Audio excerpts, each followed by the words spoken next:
Is it possible that ancient aliens came to Earth and designed our human species and have been controlling us throughout history? In this talk from Jim Marrs, author of several books on UFOs and the elite of the New World Order, he connects the dots through our history and understanding how ancient aliens may still be in control today. Secret societies, modern history, and world events are changing from politics, religion, society, and government. Are we emerging into a new world order controlled by an elite? Or are we already there?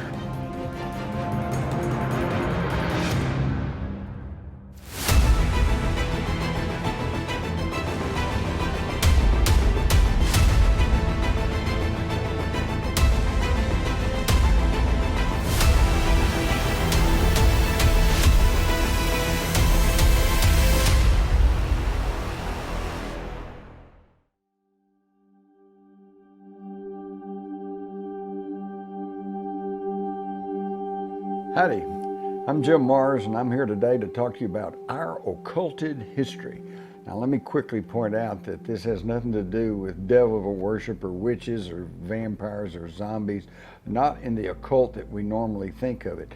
This is the term occulted used in the astronomical sense, meaning when the moon eclipses the sun, that's called an occultation. It masks or it hides the sun. So our occulted history simply means our hidden history.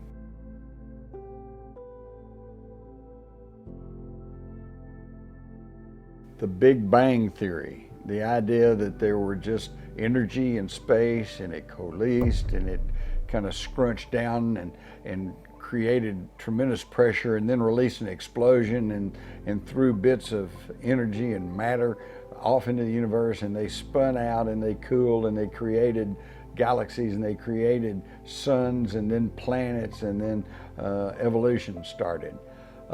This is, of course, what we've all been taught in school, but even the Big Bang Theory today is being questioned. In a recent edition of Scientific America, it says quantum gaps in the Big Bang Theory. So it is simply a theory, and we're finding out new things all along.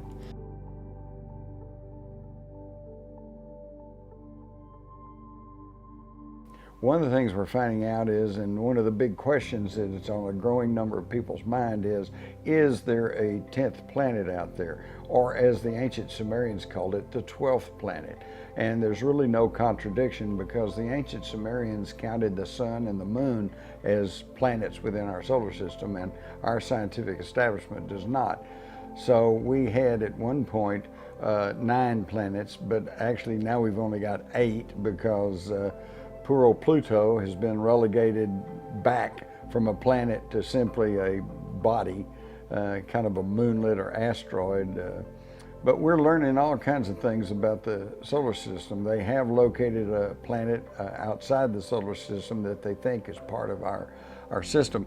And this goes back to the 80s, when there were actually mainstream stories about this. Today we don't hear much except for conspiracy websites that talk about the 10th planet, or Planet X, or Nibiru, or Wormwood, whatever you want to call it, but there does seem to be something out there. And it may very well be what is causing perturbations in the orbits of some of the planets in our solar system, and also could be behind the strange environmental changes that are taking place on this planet. There obviously is environmental change. Now, global warming, that's been played up to try to push through a global carbon tax. And sorry, Al Gore, but it's not just driving our SUVs. The proof is in that the ice caps on Mars are diminishing, melting.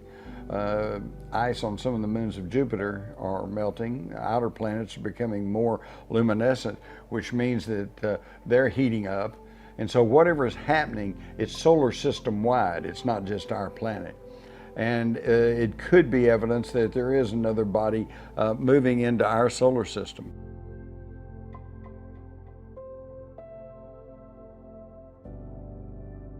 Actually, an account of the creation of our solar system can be found in texts that are thousands of years old and predate the Bible by several thousand years. And these are the tablets of the Sumerian civilization.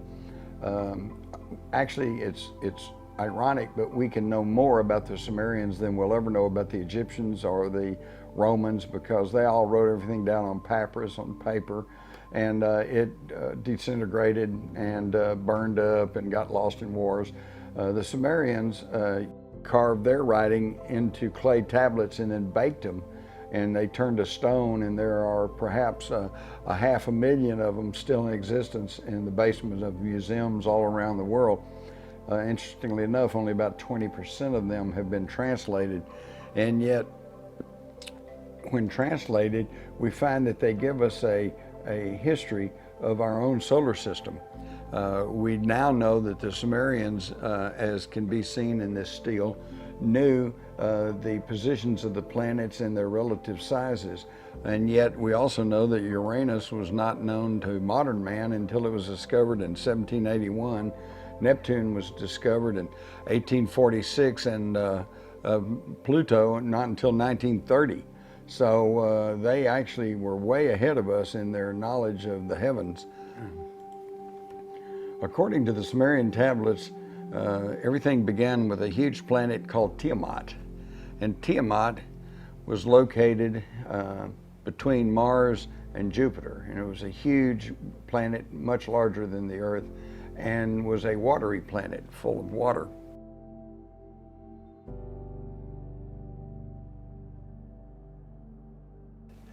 In their cuneiform tablets, the Sumerian told us of the war in heavens, the clashes that took place, and as read as a metaphor for the creation of our solar system, it tells an incredible story.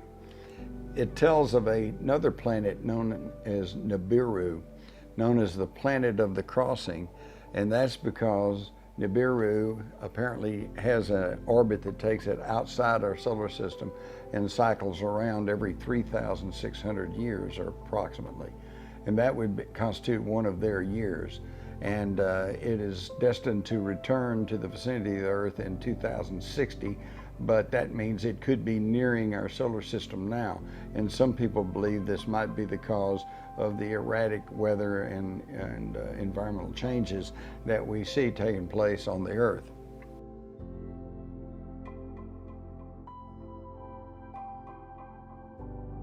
As recently as 2012, there are astronomers who claim they have found evidence of another heavenly body in our solar system. So this is not just sheer theory. The only theory comes in as to what this object might be. Is it another planet? Is it a dwarf sun that's imploded? Is it a dark hole? You know, we're not sure. And of course, the government acts like there's nothing going on. But then what else is new?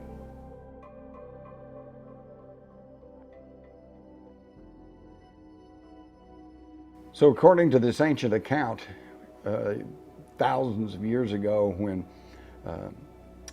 Nibiru passed into our solar system, it passed near to the watery planet of Tiamat, and one of the moons of Nibiru actually struck Tiamat and demolished about half of that world, causing it to just go into bits and pieces, but it continued in the orbit of Tiamat. This is today what we know as the asteroid belt. The other half of Tiamat coalesced and was pushed into orbit past Mars, and that is what has come to be known as our Earth. And this could explain why Martian rocks and Martian fossils have been found on the Earth, and why that some of the water samples have shown evidence of Martian life, because it started off as Tiamat and then ended up here. So it actually came from Tiamat and not Mars.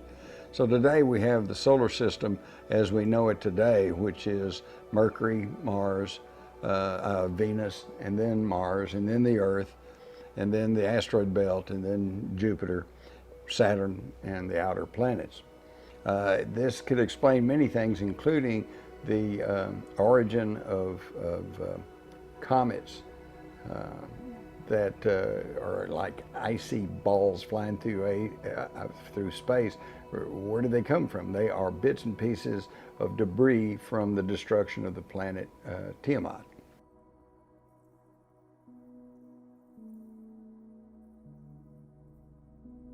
There are other oddities and strange things going on within our solar system. There are some of the moons that are very questionable.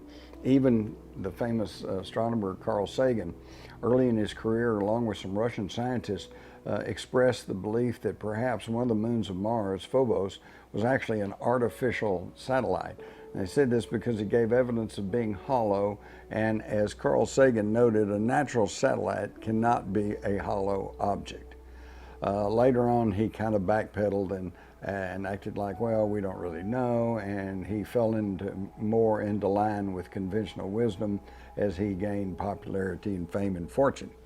But even today, there are those who point to Phobos as being a very strange world. Another moon that has really fascinated me is Iapetus, one of the moons of Saturn. And like our own moon, it's always facing Saturn, and it's in a very permanent orbit going around that ringed planet. But what's even more astounding, as you can see here, is there's a ridge of mountains or hills or a wall that circles Iapetus. Every time I look at this, it reminds me of the wall on Kong Island to separate the natives from King Kong. But it even gets stranger because, as you can see from these pictures, it has a big, huge crater, and it's got that line right across the equator, and it looks nothing less than like the Death Star in the film Star Wars. It's also known as the Yin-Yang planet because it has an odd shadow on it that makes it look like the ancient Chinese yin and yang symbol. So there's something very strange about Iapetus.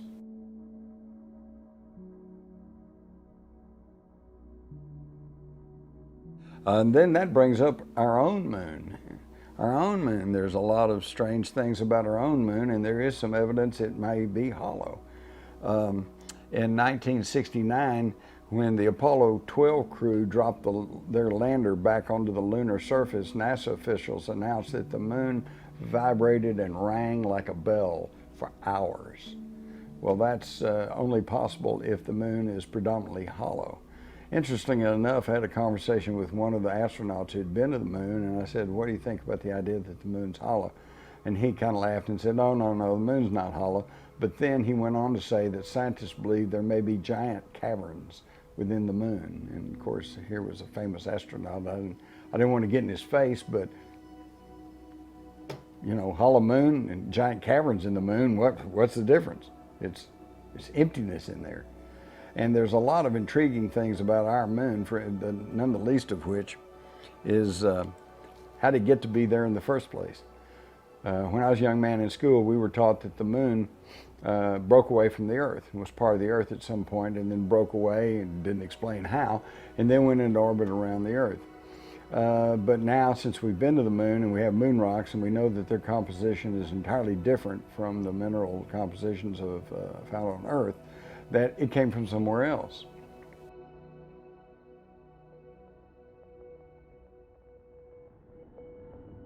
Interestingly enough, today they have the big whack theory, and although they make fun of the theories of ETs here and collisions in the past and the Sumerian tablets account of the creation of our solar system, they are now saying that the moon is probably the product of a collision between a planetary object and another planetary object in our solar system that created the moon. So in essence, they are beginning to go in the same direction as the Anunnaki story, the story of Nibiru, the story of the space travelers, and the story of Tiamat being struck by one of the moons of Nibiru millions of years ago.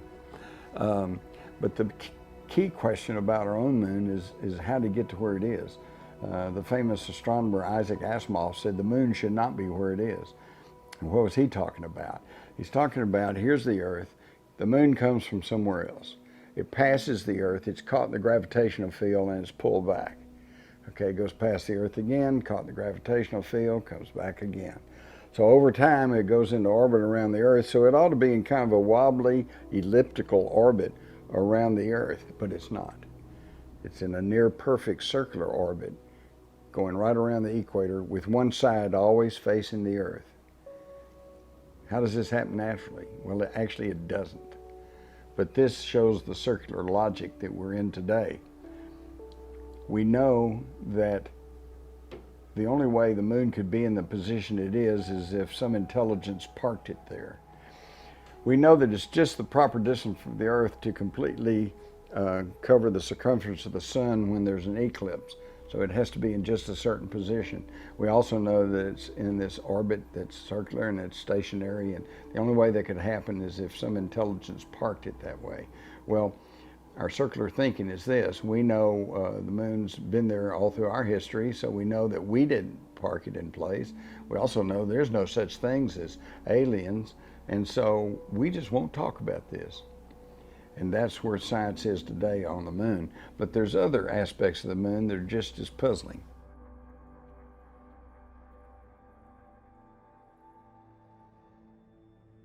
Here's a NASA photograph of what is known as the shard. This is something that's a mile high, reaching up from the surface of the moon. And we don't know exactly what it is. Is it a radio antenna, some kind of tower? We don't know. But in the blow-up box, you can see, don't worry about the little X thing. That is simply a registration mark on the photograph.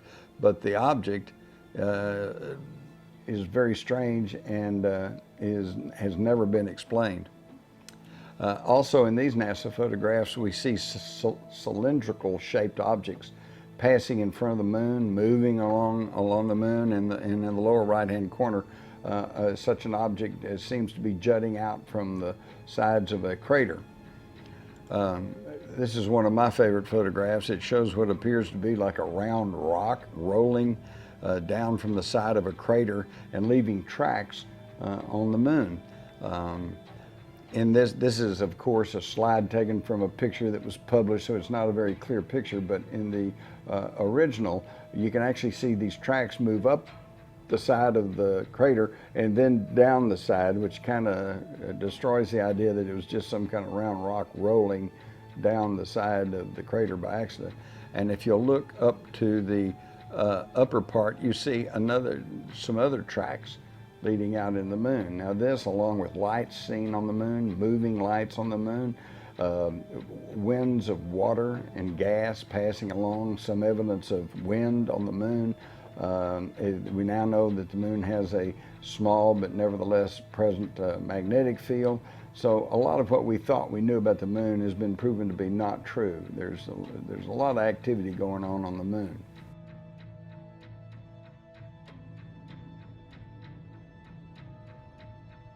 We also know that there's other strange artifacts in our solar system. In the Cydonia region of Mars, of course, we have the infamous face on Mars, which they've tried to say, well, there's nothing there, and yet certain times of the day it appears to be a human face. We've got pyramids on Mars, and interestingly enough, they tend to mimic the pyramids in configuration, both in Mexico and on the Giza Plateau in Egypt. All of which then tends to say that there has been intelligent life visiting in our solar system for thousands of years. But how about our own planet? And yes, the evidence becomes even more compelling. On our own planet, we have a small axe found embedded in rock that dates back up to 1 million years. We've got the Piri Reis map that was done in the 1500s by a Turkish admiral who said he got the maps from earlier Greek maps, and they in turn based on even earlier maps. And in his maps we can see the correct coastline of Antarctica, which was not known because it's been under hundreds of feet of ice for centuries, and the actual coastline was not known until the advent of radar, when they used ground penetrating radar to determine the coastline, and yet the Piri Reis maps show accurately the coastline of Antarctica. It also shows the tributaries of the Amazon River, something that was not known until there were flyovers during the geophysical year of 1958. So where did he get that? Well, he got them from much earlier maps. And what's really fascinating to me is these earlier maps tend to distort as you get further out in distance. The coastlines and the riverbeds tend to elongate. This is exactly what you see on photographs taken from high in the atmosphere, because you get the curvature of the earth and it begins to distort the edges of the landmass that you're taking a picture of. So in other words, these ancient maps that were drawn during the 1500s, based on Greek maps that were based on even earlier maps, show evidence of having been copied from aerial photographs.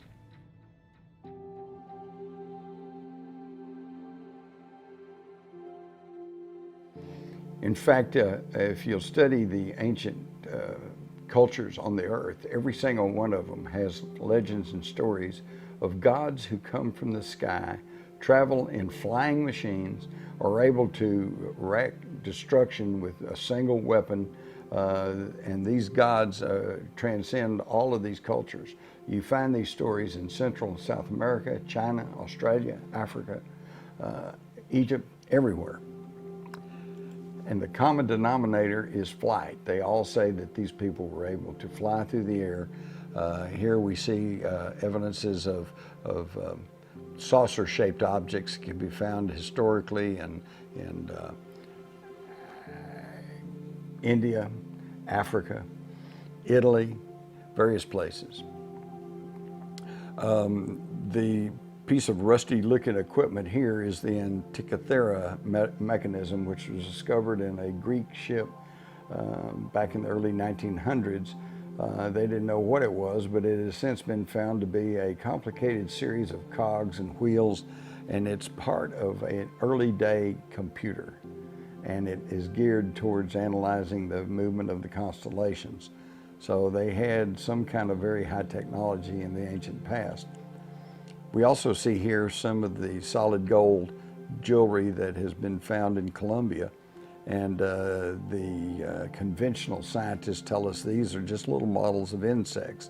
And yet if you look, it's got a wing, it's got a tail, it's got fins. It appears like nothing less than some sort of aircraft.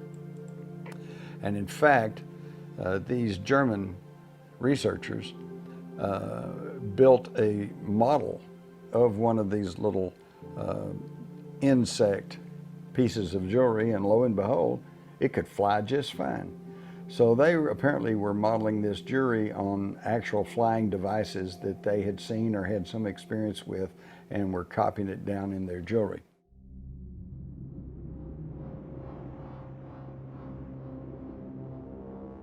Well, since we're talking about high technology in the Earth's past, that kind of brings us to the legends of Atlantis and Mu and other lost civilizations. Now, was there an actual Atlantis and called that? We don't know for sure.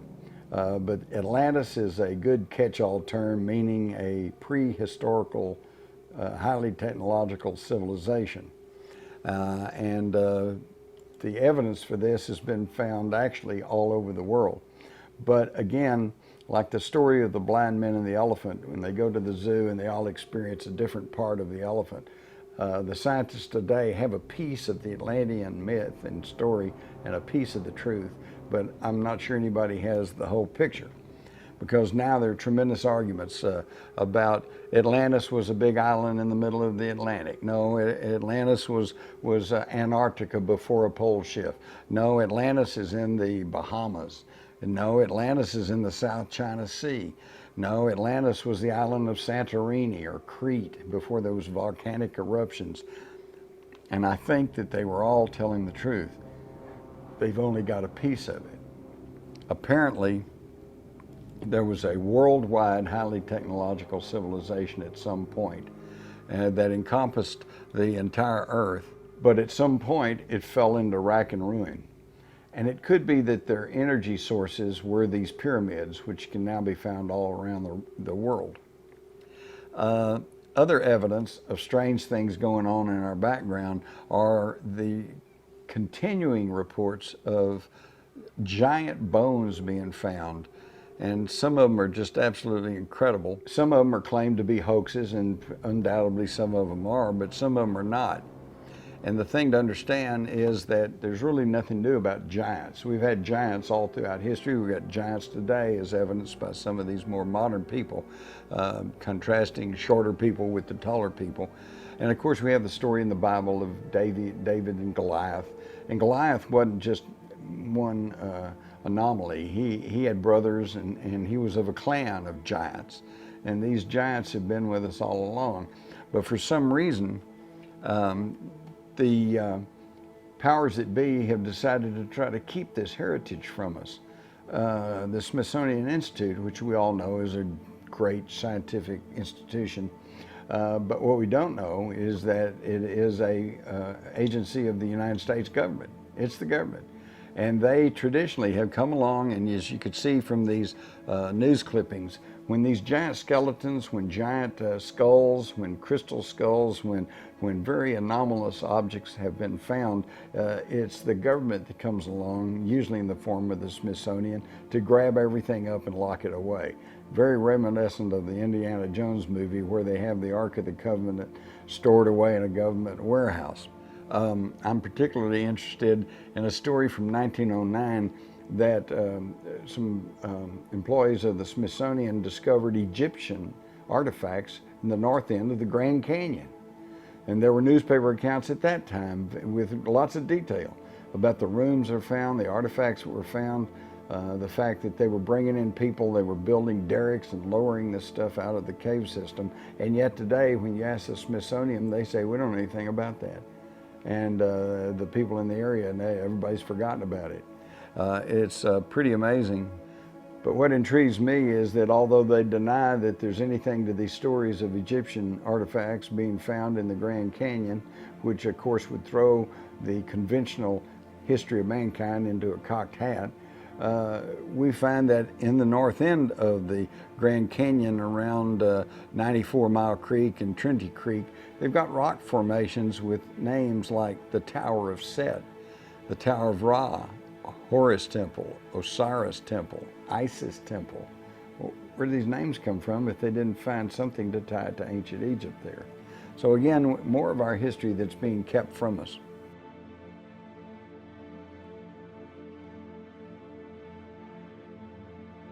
A few years ago, when I visited in Egypt and went to Seti's palace at Abydos, and I was looking around through this ancient Egyptian palace, and one of the guards said, would you like to see the Osirian? And I said, what's that? And I was led out back, and down under the ground is these monolithic stones that have been placed together there, along with an aqueduct, along with some walls and buildings. There was Seti's temple was built on top of an even older structure. And this structure looks somewhat like Stonehenge, but is not rough stone, but very finely cut granite. So much so that you can't even put a piece of paper between these blocks. And it's basically hidden from view. We had to pull some boards loose to get on a ladder to climb down into this Osirian and look around, and I was told that it was usually underwater. So the usual guests to Abydos do not get to see the Osirian, but I happened to be there during an exceptionally dry period, and we were able to actually go down and look around in there. Interestingly enough, every other structure in Egypt is filled with hieroglyphics, but not the Osirian. This is very, very strong evidence that there was a pre-Egyptian, highly developed civilization that we don't know about. A few other pictures of the Osirian, and the one with the people gathered there, you can see the Osirian at the bottom, the giant blocks, and then way up on top you can see Seti's temple. The other pictures are other shots of the Osirian.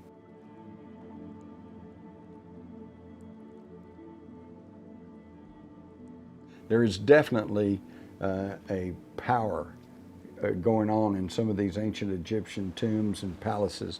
This is a Sekhmet's tomb, and there's a statue of Sekhmet in there. My wife Carol wanted to get a picture, and so she held her camera up to get a clear shot of the Sekhmet statue.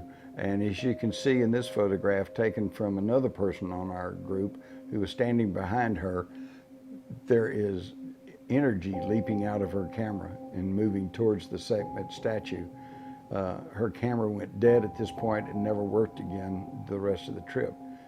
She bemoaned the fact that Sekhmet had sucked the energy from her camera.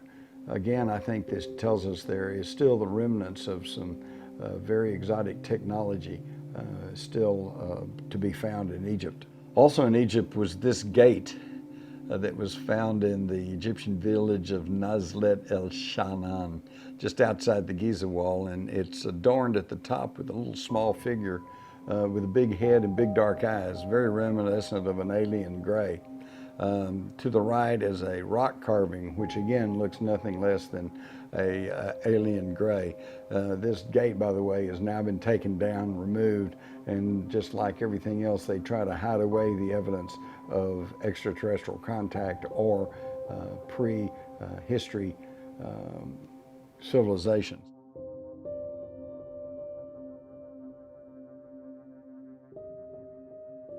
Moving to the Normandy coast, we find the site of Karnak, a Neolithic cathedral. There are 3,500 years dated back of these stones that cover thousands of stones upright and that cover the countryside there in Normandy. Another strange site is at Baalbek in Lebanon. This, of course, is where the Roman city of Heliopolis was built, and yet it was built over these gigantic stones that even in today's technology could probably not be moved. Here you can see a group of people standing in front of one of the huge stones that had been quarried but had not yet been moved to Baalbek. It is true, and as has been argued, that there are maybe one or two cranes in the world today that could pick up a stone like that weighing more than 1,000 tons. But as to my research, there is none that could pick up a stone that heavy and move it. They could lift it, but they cannot move with it. And so the question still remains is what kind of technology did these people have way back prior to the Roman times that they were able to build this huge platform there in Lebanon? Zachariah Sitchin and other scholars who have begun to reinterpret the Sumerian tablets say that this was the site of a spaceport where extraterrestrials landed and took off. Here we have one of the statues on Easter Island, and we usually just see those giant heads jutting out of the ground, and they are wondrous enough. But here we can see that they've actually excavated down, and it's not just the head, there's a whole body down there. A huge statue that was quarried from some distance away of where they're buried in the ground. So who actually made those, and what was that all about? And what kind of tools did they have to make these giant statues and move them to their current locations? And why is it that after digging down and realizing that there's giant statues under here, much taller than just the heads, they have filled them in? Okay, they don't want people to know that these things exist. To the right here, we see the famous Coral Castle that Ed Leedskalnin built in Florida back in the 1920s. He's got some stones as heavy as 30 tons that apparently he, as an older man, was able to move around on his own. And how did he do that? He would simply tell people he had discovered the secrets of the ancient Egyptians. And he was able to move things around. Recently, there's been lots of excavation done at a site in Turkey called Göbekli Tepe.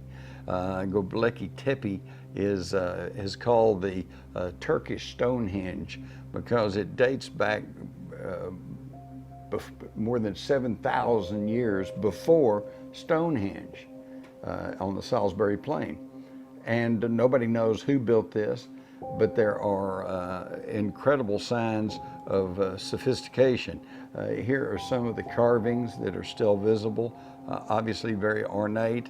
They think the place was built as a place of worship, a place to study the stars. Again, we find, just like every other primitive society around the world, this fascination and interest with the stars. indicating they knew there was something important about that, perhaps because they knew this is where their, quote, gods came from. But in addition to these sites, we have these odd skulls that have been found all around the world. Skulls with elongated craniums, skulls with horns, skulls with reddish hair on them, some with fanged teeth, skulls with no teeth, giant skulls, pygmy skulls, crystal skulls that are perfect in measurements of the human head. And a lot of them with these elongated skulls. It makes one wonder where we see here at the bottom the Egyptian queen Nefertiti that wore this conical type hat. And was that just a fashion of the time, or was that to cover up a elongated skull because they were part human and part something else? Researcher Lloyd Pye has his Star Child skull, which he has been studying for years, and they have now found that there are nucleotide differences in the mitochondria DNA, indicating that at least one of the Star Child's parents was not entirely human. So here we have more hard evidence that there was visitation by non-humans in the distant past on our planet. And it raises the question then, did our ancestors come from somewhere else?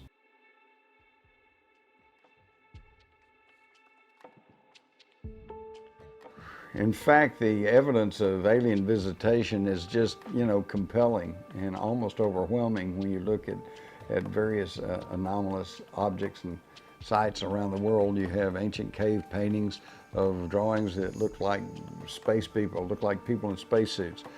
We've got ancient coins that show flying objects. We have carvings and art during the Middle Ages showing odd-looking saucer-shaped objects flying through the air. So it's been here all along. Of course, the idea that mankind was nurtured along by some extraterrestrial force is nothing new. We saw this in the famous movie 2001: A Space Odyssey. But it's detailed more than once in the ancient Sumerian tablets, which when they all start off saying, how do we get here, what's going on, they tell the same basic story. 432,000 years ago, before the Great Flood, that would be Noah's flood, they say the Anunnaki, which is translated as those who came from the heavens, landed on the earth, came from Nibiru through the Great Bracelet, which has been interpreted to be the asteroid belt, and they landed on the earth in the Persian Gulf. And they began to colonize and they began to search for gold. And first they tried to extract the gold from the waters of the Persian Gulf, but that was slow, tedious, and did not return very much gold. So they began to explore the land, and particularly in South Africa, they found gold mines or gold strata under the ground and began to set up mining operations. Back in the early 90s, one of the mining companies in South Africa tried to take account of these ancient mining operations, and after several thousand, they just quit counting. There was that many. So this has been something, this hunt for gold, this hunt for mineral resources, has been something that goes back all the way through our history. According to the Sumerian tablets, there were problems because these people who came to this planet as astronauts were suddenly turned into gold miners. And mining under the dirt is tough, hot, back-breaking work. And so there were some strikes, there were slowdowns, demand for higher wages, demand for help. And the leadership of the Anunnaki were troubled as to what they were going to do about it. And some of them were calling for harsh measures and punishment for those that wouldn't dig the gold. But their science officer, Enki, said, well, now I've been studying Earth primitives at my laboratory in South Africa, and I believe that we could tweak with the DNA of these Earth primitives and make ourselves a worker race that could do all the hard labor work and free us of the job. And interestingly enough, they had the same ethical arguments that we have today about gene splicing and cloning. They said it is not up to us to play God. Only God, only the universal creative force can actually create living beings. And this is true. So don't let anybody tell you that people are trying to argue that aliens created humans. That's not the idea. All they did was what we do with animals, horses, cows, sheep, dogs and cats. They improved the breed, okay? And now they did that apparently by, they detailed it.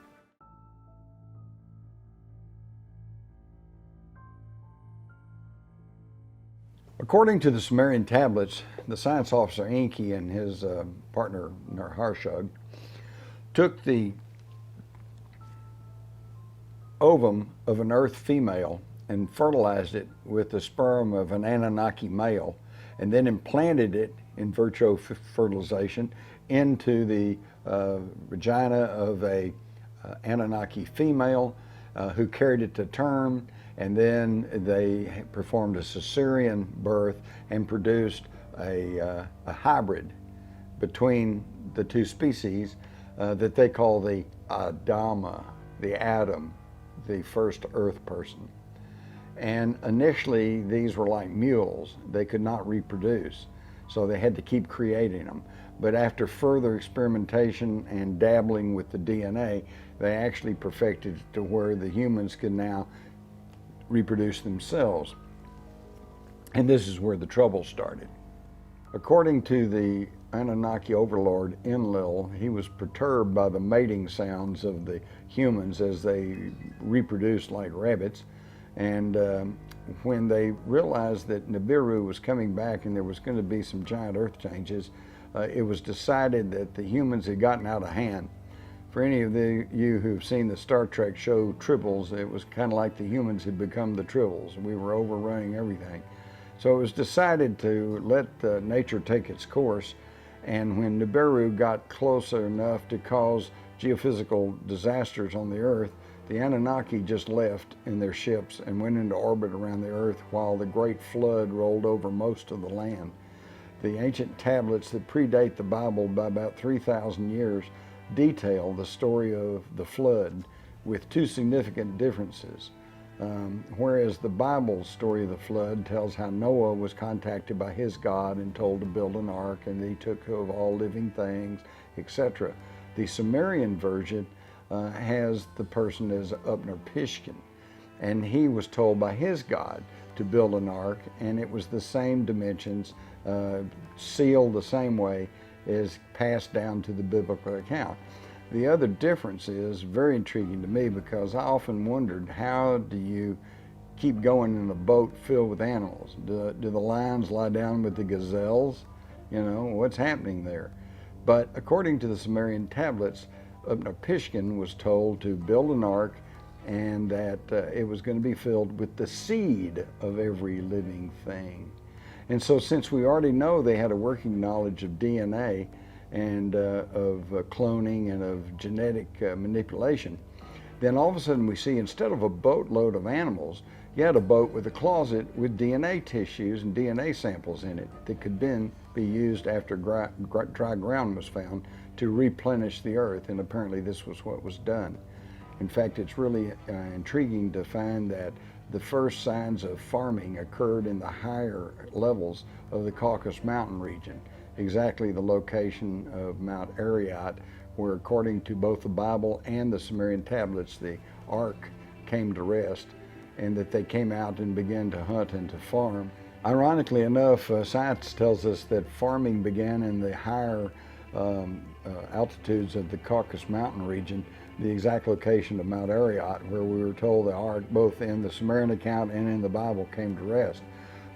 So you would think that farming would begin in the very rich soil of the riverbeds and then move upwards, but instead it's the opposite. It began in the mountains and moved downward. Support for the idea of the Sumerian account.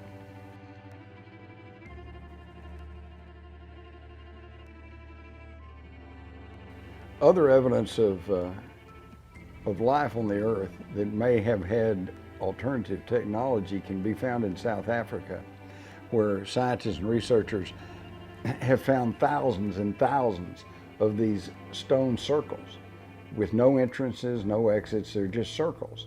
And over there, the people will tell you, well, they're just corrals. You know, that's where we keep the animals, or that's where they did. But these stone circles have been dated back to more than 200,000 years ago. And as I said, there's no entrances. So what good is a corral if you can't put the animals in or get them out? No, they were for something else. And what they are finding out is that apparently this was a technology to draw energy from the earth itself.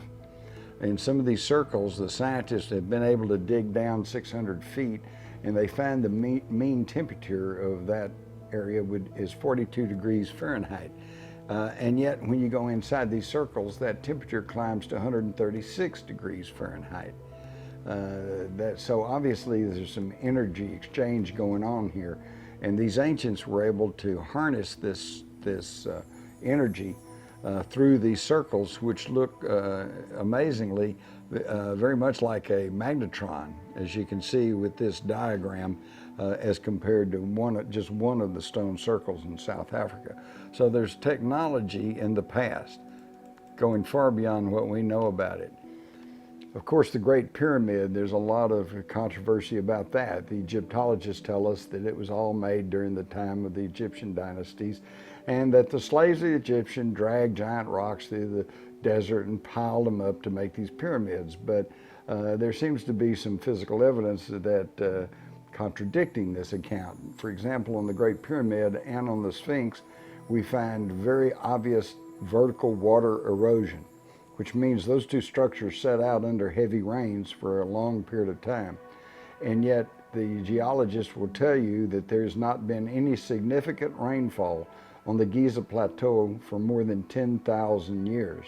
This means the Sphinx and the Great Pyramid were constructed and in existence more than 10,000 years ago, which predates the Egyptians by about 5,000 or 6,000 years. But it even gets stranger. In 2006, Dr. Michael Barsham of Drexel University and some of his colleagues found that instead of granite blocks or limestone, the Great Pyramid is actually built from a geopolymer concrete, which now gives us a whole new theory of how the pyramid was built. Instead of dragging these giant rocks through the desert and somehow managing to pile them up into a pyramid shape, they simply built forms and then poured this concrete, which solidified, which explains the giant rocks and the facts of their close placement. A British engineer, Christopher Dunn, has speculated that according to the layout and internal configuration of the Great Pyramid, that it was not a tomb or even an Egyptian artifact, but a power plant, that it was drawing energy from the earth, very similar to the stone circles in South Africa, and that may have been passing this energy along to a worldwide civilization through other pyramids.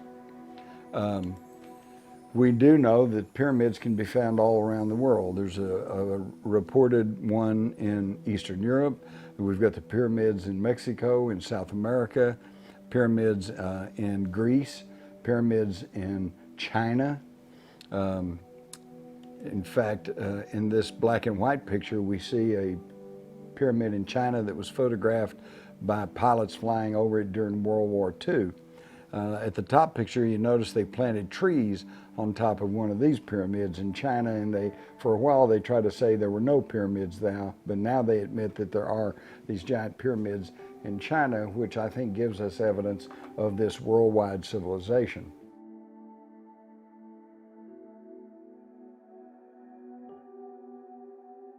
Most people who are aware and looking around today are aware of the crop circle phenomena, so I'm not going to go into that too far, but I would like to point out two particularly fascinating crop circles.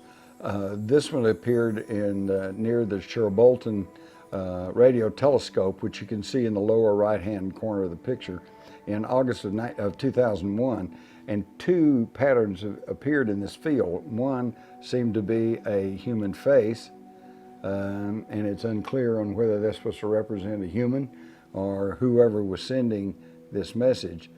The other is a similar diagram as to this diagram on the right, which was in binary code, was sent into space in 1974 by the message sent from the Arecibo radio telescope in Puerto Rico, and they beamed this out in binary code. And basically what it says is it shows that it gives the DNA makeup of a human. It's got a little human shape to show 2 arms, 2 legs, small head. The orange thing here is a diagram of our solar system showing with the 3rd planet raised, meaning that we live on the 3rd planet. And then when in 2001, we get a similar type thing back, but there are differences. It shows a very non-human looking figure, big head, big eyes, small body, and it shows that there's life on 3rd, 4th, 5th, and 6th planets of their system, plus other changes in the DNA. So was this a reply from space? And then the next year, almost to the day, we get this crop formation near Winchester, Hampshire in England. And it clearly shows what appears to be an alien face with a binary code that reads, "Beware the bearers of false gifts and their broken promises. Much pain, but still time." We think it says, "Believe there is good out there. We oppose deception, conduit closing." Now, if these are hoaxes, they're very elaborate hoaxes and have been performed and been carried out by some sort of technology not generally known. And if it's messages from non-humans in space, then there ought to be more attention paid to it.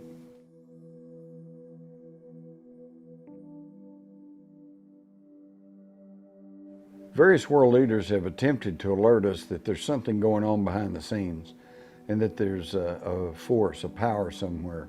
Woodrow Wilson put it this way. He said, some of the biggest men in the United States are afraid of somebody. They're afraid of something. They know there is a power somewhere, so organized, so subtle, so watchful, so interlocked, so complete, so pervasive that they better not speak above their breath when they speak in condemnation of it. It's pretty strong. So who was he talking about?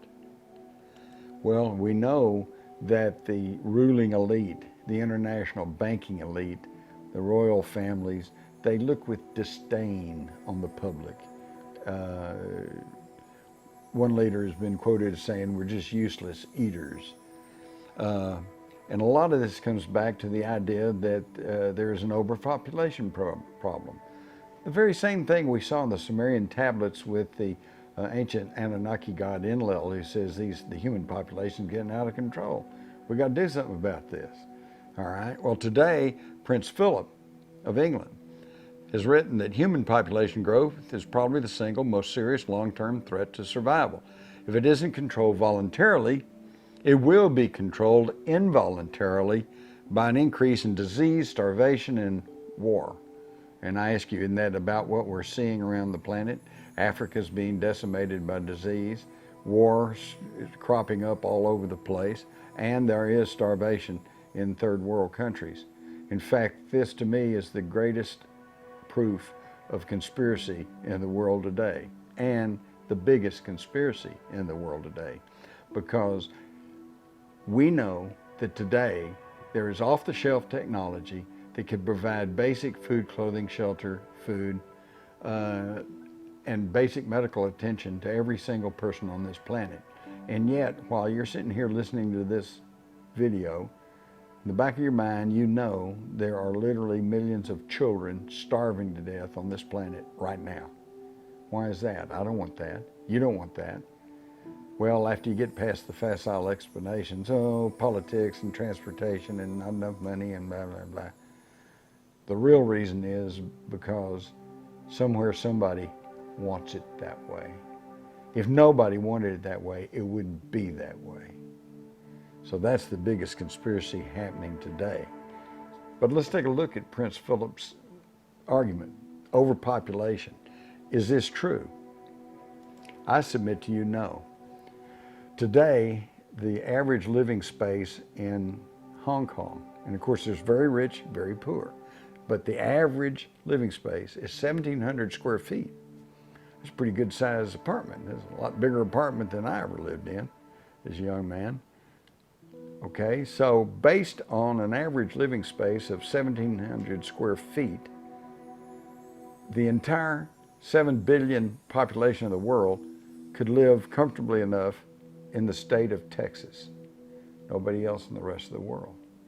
So wait a minute, we don't really have an overpopulation problem, we have a population density problem.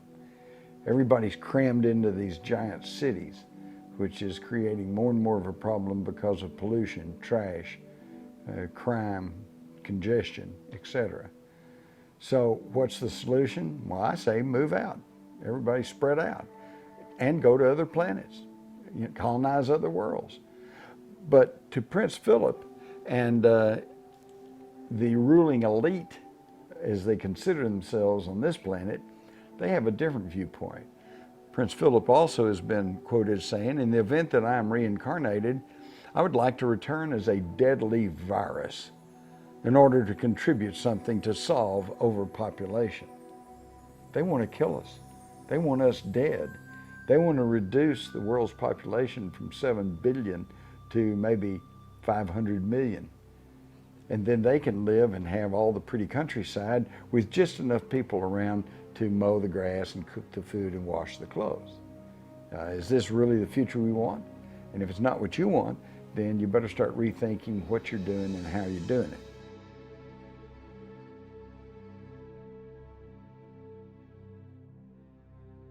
Because these people want us dead, and they're going about it in a methodical manner. We're getting bad vaccinations. We're getting bad air quality. We're getting chemtrails. They are spraying chemicals on us from the sky, and they've even admitted it in certain circumstances. The fluoridation of the water. You realize one of the ingredients of Prozac is sodium fluoride. The Nazis found that sodium fluoride over time can build up in the brain, calcify the brain, and lead to zombification, basically. That's why they put it in the water of their concentration camps to keep the public pacified and non-resistant. And now they're putting it in 2/3 of the water supply of the United States. If your city or your town is putting fluoride in the water, you better start getting active, or your children are going to be thoughtless. Genetically modified organisms. We have no idea what this is going to do to everybody, and yet they're expanding this use all over the place, although there are now countries on the world who are banning GMO foods. But here, they just defeated a law that simply wanted them to let you know when they are putting GMO foods in your food supply. Label it. Let us know that that's what we're getting. No, they don't even have to do that now. It's incredible.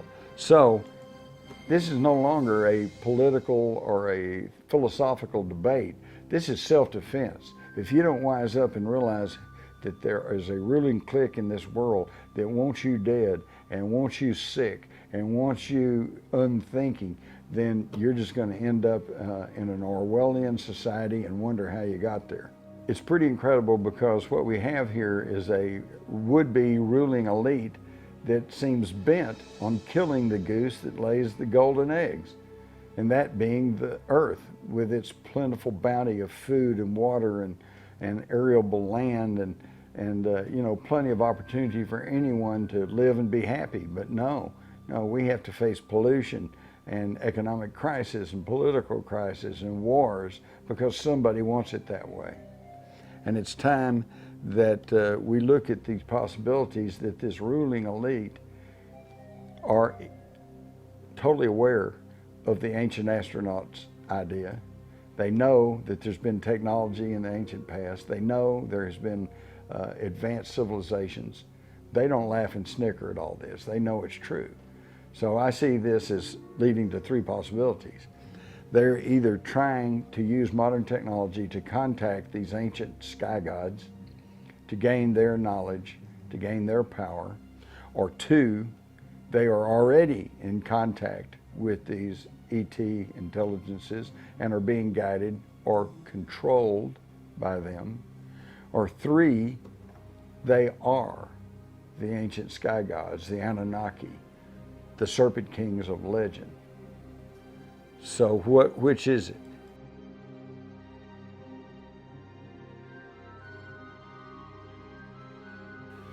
So all this begs the question, did our ancestors come from space? And as you can see, the evidence clearly states apparently so, because we have reports all the way back through history. We've got in the Bible Ezekiel and the fiery wheel.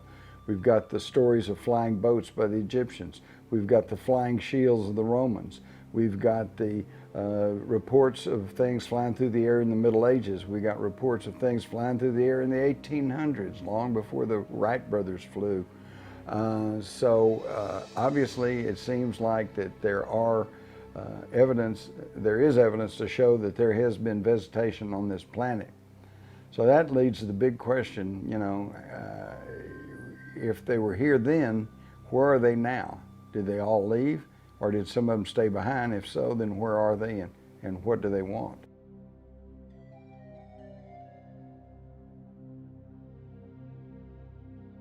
So, do the people who claim that there's a small group of people trying to control the world, is that just conspiracy theory, or is there some facts to back that up?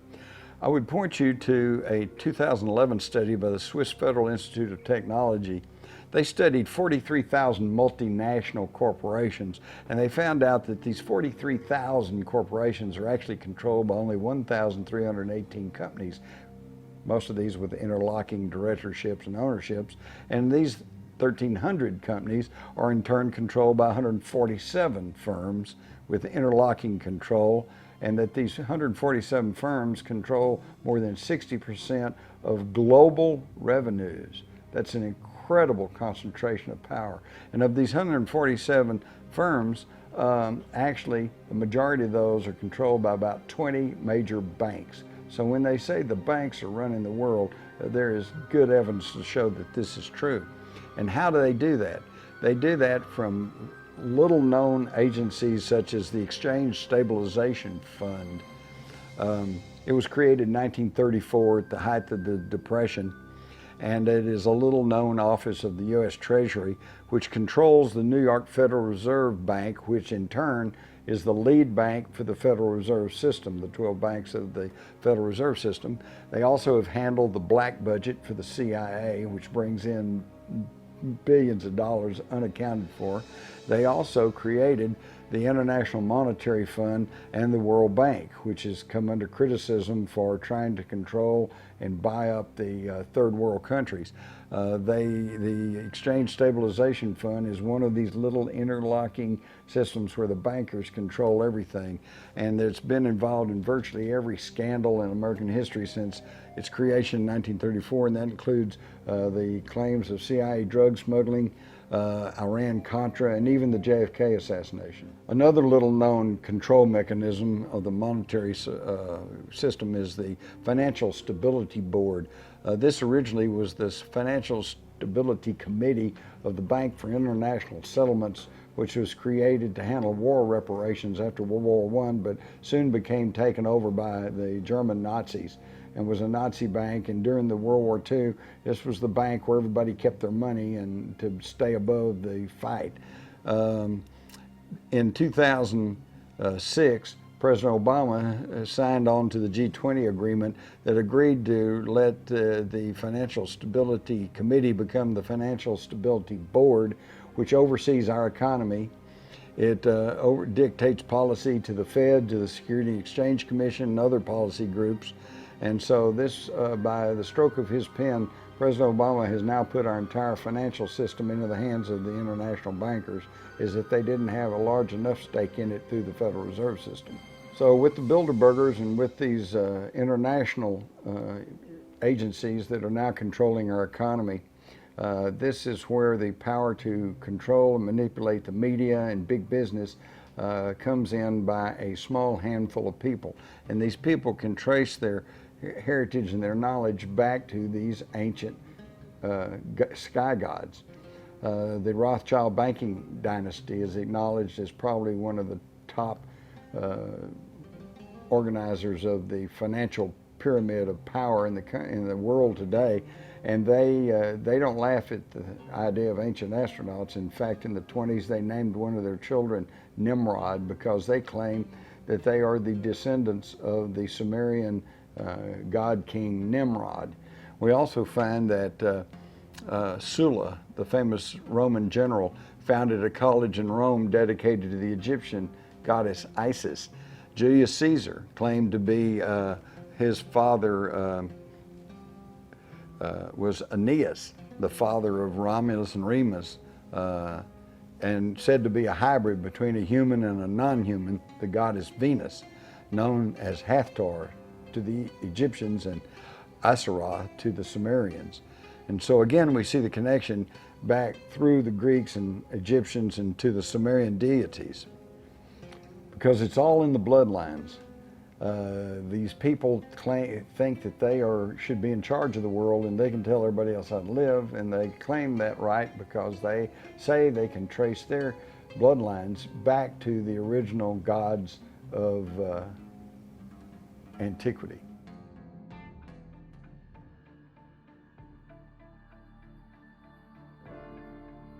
Since it's plain that they're trying to control the economy of the world and trying to destroy a good portion of the human race through disease, warfare, starvation, first we have to ask ourselves, are they just greedy corporatists? Do they not realize what they're doing?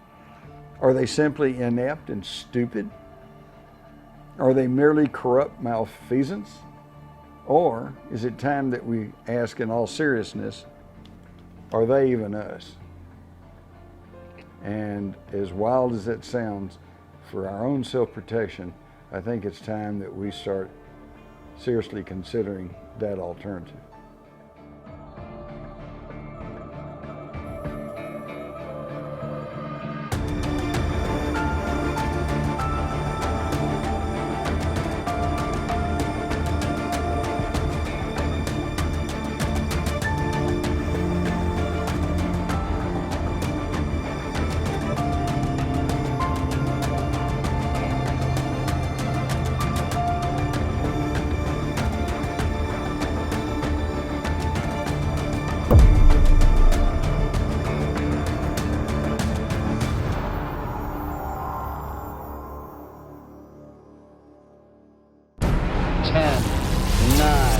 Ignition sequence start. 6, 5, 4, 3,